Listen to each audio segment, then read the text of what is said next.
చాలా కీలకం. మన అవసరం మనకు ప్రధానం, మనం బతకటం ప్రధానం, మన వల్ల సమాజానికి మేలు జరగటమే ఇవాళ ప్రధానమని మనం అనుకుంటే మన మధ్యన ఐక్యత పుట్టుకొస్తుంది. నేను నా అవసరము నా ప్రయోజనము అని ఆలోచించినప్పుడు మాత్రం సమస్యలు పుట్టుకొస్తాయి.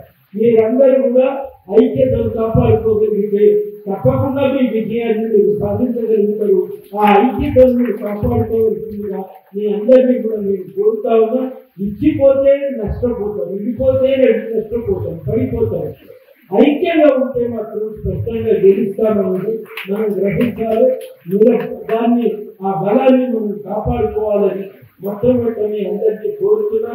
రెండవది ఏంటంటే ఎట్లా నడవాలనేది వ్యూహాత్మకంగా ఎత్తుగడలను మనం తయారు చేసుకోవాలి. అనేక రూపాల్లో మన బల ప్రదర్శన మనం చేయవచ్చు. హైదరాబాద్ లో మీటింగ్ అంటున్నారు, అద్భుతమైనటువంటి మార్గం. మనము పెద్ద ఎత్తున మన బల ప్రదర్శన చేయడానికి మనం హైదరాబాద్ లో ఎంతమంది ఉన్నామనేది ఐక్యంగా నిలబడితే అందరికీ కూడా అర్థమవుతుంది. కాబట్టి ఒక ఉపయోగకరమైనటువంటి పద్ధతి అది. అందరం కూడా ఆ పద్ధతుల్లో సాగుదాం. మేము ఏం చేయగలమంటే తప్పనిసరిగా ప్రభుత్వంతో మాట్లాడతాం.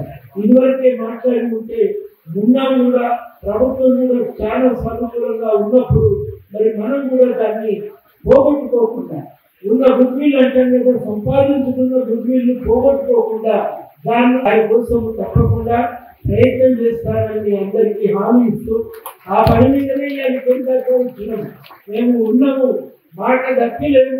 మరిన్ని వీడియోస్ కోసం ఛానల్ ని సబ్స్క్రైబ్ చేయండి. లేటెస్ట్ అప్డేట్స్ కోసం వాట్సాప్ ఛానల్ ని ఫాలో అవ్వండి. ఆ లింక్ డిస్క్రిప్షన్ లో ఉంది.